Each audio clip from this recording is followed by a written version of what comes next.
In the near but ever-fleeting future, Stray, a game released on July 19th, 2022, dove into a unique story unlike any other. The Best Debut Indie Game winner took players through a short but heartwarming journey that follows the best protagonist in gaming history, a curious orange cat. There is something utterly unique about playing as a cat in a video game. Being able to knock over objects, scale walls, and curl up on a pillow all make the gameplay cute and enjoyable.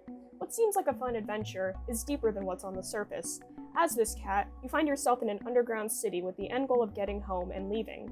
As you explore the world more, the true themes begin to emerge. Stray isn't just another Garfield cat, but it's about humanity, the environment, and the technology we relied too heavily on.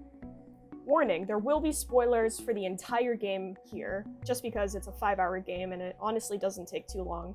If you want to play it, you can buy it on Steam or PlayStation for $29. After the opening segments of the game, where you get acquainted with the simple controls, the real story begins. After falling to the sewers, players explore a new area around them, finding themselves in an underground city called Walled City 99. What stands out the most is the residents left in the city. There were no humans. They all died out. What's left are these humanoid robots known as companions, who were once created originally to help humans. Now, in this post-human world, they begin to mimic what their humans once did, and they try to care for the city around them. But there are also some who attempt to leave the city and explore what remains of the outside. In this story, there's two important characters who sort of fulfill an AI role, the characters B12 and Momo. B12 is your companion for the game, sort of like how Navi is to Link or the phone guy is in Five Nights at Freddy's. They're mainly there for exposition, but to also be your voice, because you're a cat and you can't speak. B12 also provides a lot of background context on the cities. Like the cat, B12 also wishes to leave the city, and the two of you work together to solve puzzles and platforming sequences to work your way out. What is revealed at the end, though, is that B12 was once a human scientist who had their consciousness transferred into the little robot. B12 eventually sacrifices himself to help you escape the walled city.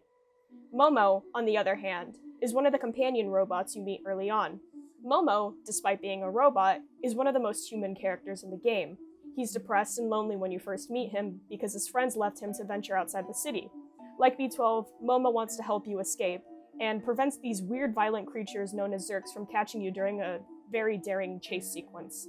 Despite being a little cat unable to communicate without the help of B12, you change the lives of these companions for the better, giving them hope and a new perspective. So what exactly does this all mean? What I believe is that Stray provides a different perspective on how AI handles human life.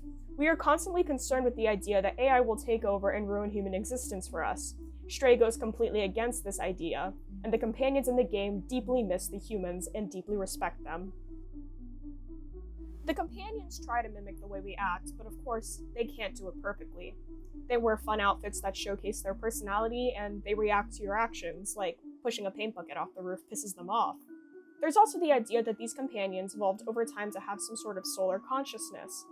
There's a moment in the game that really showcases this, when you translate the writing on the wall, and it says, "We were programmed to be slaves, but since 2,544,875,556 days, we have a soul. We hope that one day the outsiders will find an exit of this hell." Momo. Evolution and adaptation. There's also a society around these companions. They are just as human as we are, and an argument can be made that they are living creatures. They are emotional, they react, they feel joy and sorrow just like we do, and they desire freedom above all else. There's another striking theme that stands out throughout the story, which is simply defined as environmental storytelling, or that the world itself is its own character. There's lots of hints lying around as to what happened to the humans who once lived in Walled City 99. As we know, there was once a pandemic that wreaked havoc throughout humanity, and there was also the issue of dealing with the trash around the city. The surface was uninhabitable, but like always, history rhymes. The walled underground cities now became uninhabitable as well, and big corporations manipulated the people into thinking everything was fine and under control, but in reality, the same thing was happening over again.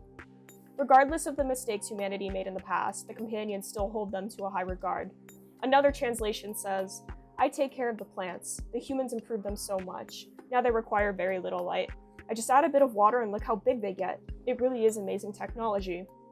There is never any reference to conflict between the humans and the companions. This is a fresh change in perspective. So many stories have the robots rise over their creators, yet this goes completely against that. Perhaps it's a more accurate description of what could happen to us in the future. Maybe one day all that will be left of us is our garbage and our robotic creations. Maybe our household pets will evolve into the last living creatures on Earth. Regardless of what might happen, I have faith that even my cat will be smart enough to survive without me.